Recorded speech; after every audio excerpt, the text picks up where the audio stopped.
Let's talk texture. Now, there are a couple of instances where you don't actually need to care about texture. Here's the first one.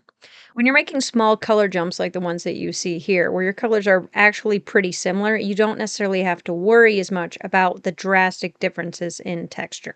So keep that in mind. When we get to bigger color jumps, that is going to change. Now, there's a second instance where your texture isn't something you really got to worry about. And that's when you're looking at something from a distance. I mean, they look basically the same from this distance, but they're really not.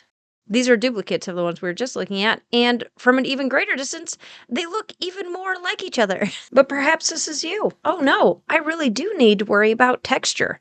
But if that's you, don't worry, because we have 4 tips that will help you with texture, and we're going to talk about 2 of them in this video. So buckle up, and let's start with number 1, which is actual texture. So when we talk about texture in this next segment, we are literally talking about the shapes inside of the blocks. So let's break this down for a second here. This bottom row right here is what we're going to call our flats. It's just pretty flat, so rather self-explanatory. The second row is our circles. So you'll see here we have a circle, here we have a circle, here we have a circle, and then even in these blocks here, you kind of have clumps of circles in the colors. Some of these areas that I circled are not exact circles. The point of this, though, is that in comparison to the blocks around them, they will look more circular in nature, and that's why they're specifically here in this row and not in the row with flats. Now let's look at this row right above it, because this row also has circles in it. Here's a circle. Here's a circle.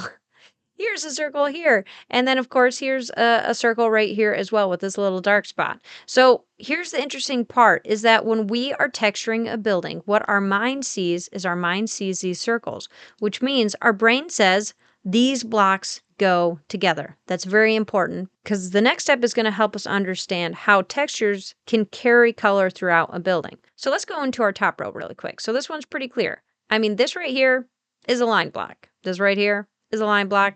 This right here is a line block. But let's hop into our middle row once again, because our middle row also has some lines. Has lines right here, has lines on the edge right here, has lines right here.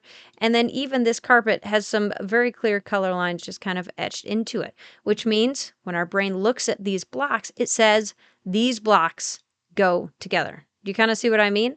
Because when you use textures to carry from one block to the next, essentially what your brain ends up deciding is that all of these go together.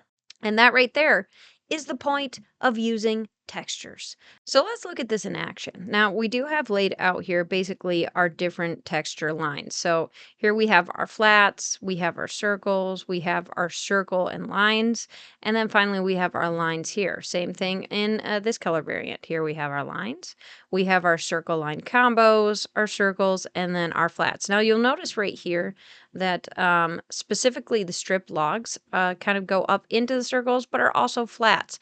Well, actually, something that's interesting about a stripped log, it triples as a line.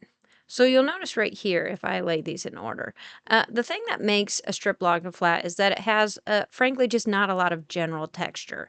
It has little circle shapes, which give it the circle. And then when you combine them together, it has this long line up here along this middling segment, which means that, fancily enough, the strip log can act as almost any texture. Very convenient block when you're texturing, so keep that in mind. So now that we understand texture, how do we use this to jump colors? Well, specifically, we're going to be using this example here. So there is a bit of a color jump going from your purples to your reds. Now, this isn't like the biggest degree, but you do have some very significant different colors. So you could call this an orange, a red, a pink, and a purple. Enough of a difference that you actually do need to use texture when you're building out this wall.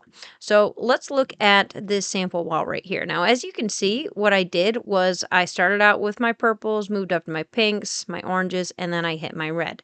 And specifically, I have used my textures to blend these into one another. Let's start out with our circles. So we have circles here, we have circles here, we have circles here, and we have circles even all the way up here as we're looking at this, which means our circles go all the way from the bottom all the way to the top. So our circles carry us through one color, two colors, three colors. If you're looking at our lines, we have our lines here, we have our lines here, and then I even dropped a line block down here, and then very specifically used polished granite down here because polished granite also acts as a line. And our lines get us through every color because we have our reds, we have our oranges, we have our purples, and then remember a stripped log can also act as a line. So we actually have a line block in every single color, which moves us from the top of the building, even all the way up here, to the bottom of the building, all the way down here. So basically our texture is what helps us to move from top to bottom. This actually brings us into our second tip. That is the fact that you can use details to help you carry your texture even further.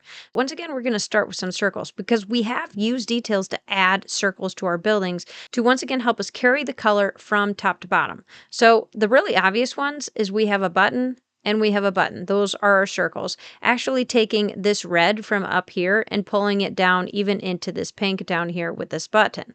But we have a couple other obvious circles, and that is here in this light and then here in this light. And that's taking our orange from all the way up here down into our purples. And we've actually cushioned this a little bit with some lines because we have a line here, we have a line here, and we even have the lines here from our slabs jutting out from the wall. Now, I know that this can be a crazy concept to grasp, so let's look at some examples. Let's start out with a more obvious one. For context, flats play a very important role in texture, but we're actually going to hit that in the next video. So let's look at this tower to begin with. And we're going to start out easy by literally using almost the exact same texture all the way to the top. So this is heavy lines. You have lines here, you have lines here, you have lines here, you have lines here in your basalt, you have lines here in your polished. And then of course, I've even really made sure to have some very distinctly lined window frames. And then finally, even with my details, I have lines here and I have lines here with my chains that are hanging down, which really tie in the entirety of this tower. And I've technically just used a single texture. And what that's allowed me to do is it's allowed me to go from my flat, my very light flat right here, to some very dark colors down here underneath the windows. Now, let's go to one with a little bit more variety to it. So this building looks like it has a lot going on, but it actually really only has two central textures, and that is the lines and the circles. So you'll notice very specifically we have lines here, lines that go all the way up into these details here, and then lines again up into your curl. And then we have these very subtle lines even in the glass. But the other texture that really carries from the top to bottom is our circles, because you have circles here, you have circles here, you even have circles on the top of the beehives, moving up into your terracotta, and then even in these details here, and then finally your beehives. So this is very circular and lined heavy. And as you can see, I've really just accentuated that with even the circular buttons, the circles on the lantern, the circles on the glow lichen, and then even just right here with the dripstone, the very straight line coming down.